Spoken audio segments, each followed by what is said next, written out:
पंचकन्याएं कौन कौन है? पंचकन्या हिंदू धर्म में इन 5 स्त्रियों को पंचकन्याओं का दर्जा दिया गया। जिस स्वरूप में हम अपने पौराणिक इतिहास को देखते हैं उसे विशिष्ट स्वरूप को गढ़ने का श्रेय इन स्त्रियों को देना शायद अभी संयुक्ति नहीं कहा जाएगा। मंदोदरी, अहिल्या और तारा का संबंध रामायण काल से, वहीं द्रौपदी और कुंती महाभारत से संबंधित है। ये 5 स्त्रियां दिव्य थीं। एक से ज़्यादा पुरुषों के साथ संबंध होने के बाद भी इन्हें बेहद पवित्र माना गया है। अहिल्या, देवी अहिल्या की कथा का वर्णन वाल्मीकि रामायण के बालकांड में मिलता है। अहिल्या अत्यंत ही सुंदर, सुशील और पतिव्रता नारी थी। उनका विवाह ऋषि गौतम से हुआ था। दोनों ही वन में रहकर तपस्या और ध्यान करते थे। शास्त्रों के अनुसार इंद्र ने गौतम की पत्नी अहिल्या के साथ उस वक्त छल से सहवास किया जब गौतम ऋषि प्रातःकाल स्नान करने के लिए आश्रम से बाहर गए थे। लेकिन तब गौतम मुनि को अनुभव हुआ कि अभी रात्रि शेष है और सुबह होने में समय है। तब वे वापस आश्रम की तरफ लौट चले। मुनि जब आश्रम के पास पहुँचे तब इंद्र उनके आश्रम से बाहर निकल रहा थे। उन्होंने इंद्र को पहचान लिया। इंद्र द्वारा किए गए इस कुकृत्य को जानकर मुनि क्रोधित हो उठे और इंद्र और देवी अहिल्या को शाप दे दिया।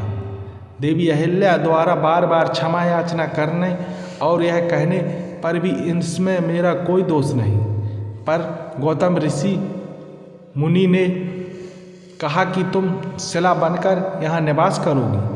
त्रेता युग में जब भगवान विष्णु राम के रूप में अवतार लेंगे तब उनकी चरण रस से तुम्हारा उद्धार होगा।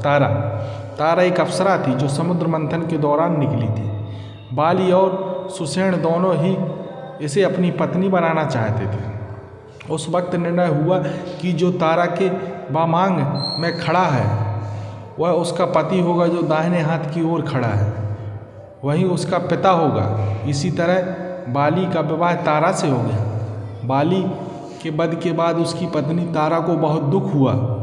तारा एक अप्सरा थी। बाली को छल से मारा गया। यह जानकर उनकी पत्नी तारा ने श्री राम को कोसा और उन्हें एक श्राप दिया। श्राप के अनुसार भगवान राम अपनी पत्नी सीता को पाने के बाद जल्द ही खो देंगे। उसने यह भी कहा कि अगले जन्म में उसकी मृत्यु उसके पति बाली द्वारा हो जाएगी। अगले जन्म में भगवान विष्णु ने कृष्ण के रूप में जन्म लिया और उनके इस अवतार का अंत हुआ। शिकारी भील जरा, जो कि बाली का ही दूसरा जन्म था, उनके द्वारा किया गया था।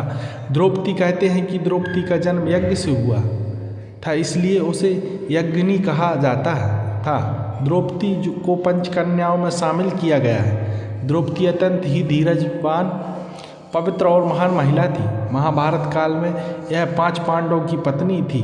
द्रौपदी के चीरहरण में श्री कृष्ण ने द्रौपदी की लाज बचाई थी। कुंती यदुवंशी राजा सूरसेन की प्रथा नामक कन्या और वसुदेव नामक एक पुत्र था। प्रथा नामक कन्या को राजा सूरसेन ने अपनी बुआ के संतानहीन लड़के कुंती भोज को गोद दे दिया था। कुंती भोज ने उस कन्या का नाम कुंती रखा। इस तरह प्रथा अर्थात कुंती अपने असली माता पिता से दूर रही। जैसे दशरथ ने अपनी पुत्री शांता को अंग देश की राजा रोमपद को गोद दे दिया था, कुंती अपने महल में आए महात्माओं की सेवा करती थी। एक बार ऋषि दुर्वासा भी पधारे। कुंती की सेवा से प्रसन्न होकर दुर्वासा ने कहा, पुत्री, मैं तुम्हारी सेवा से अत्यंत प्रसन्न हूँ। अतः तुझे एक ऐसा मंत्र देता हूँ जिसके प्रयोग से तू जिस देवता का स्मरण करेगी वह तत्काल तेरे समक्ष प्रकट होकर तेरी मनोकामना पूर्ण करेगी। इस तरह कुंती को एक अद्भुत मंत्र मिल गया। कुंती का विवाह हस्तिनापुर के राजा पांडु से हुआ था। कर्ण सहित कुंती ने युधिष्ठिर, अर्जुन और भीम नामक 3 और पुत्र थे। नकुल और सहदेव पांडु की दूसरी पत्नी माद्री के पुत्र थे। मंदोदरी पंचकन्याओं में से एक मंदोदरी, जो चिरकुमारी के नाम से भी जानी जाती है। मंदोदरी राक्षस राज महासुर की पुत्री थी। रावण की पत्नी मंदोदरी की माँ हेमा एक अप्सरा थी। अप्सरा की पुत्री होने की वजह से मंदोदरी बेहद खूबसूरत थी, साथ ही वह आदि मानव भी थी। भगवान शिव के वरदान के कारण ही मंदोदरी का विवाह रावण से हुआ था। मंदोदरी ने भगवान शंकर से वरदान मांगा था कि उनका पति धरती पर सबसे विद्वान और शक्तिशाली हो। मंदोदरी से रावण को जो पुत्र मिले उनके नाम हैं मेघनाद, महोदर, प्रहस्त, विरूपाक्ष, भीकमवीर।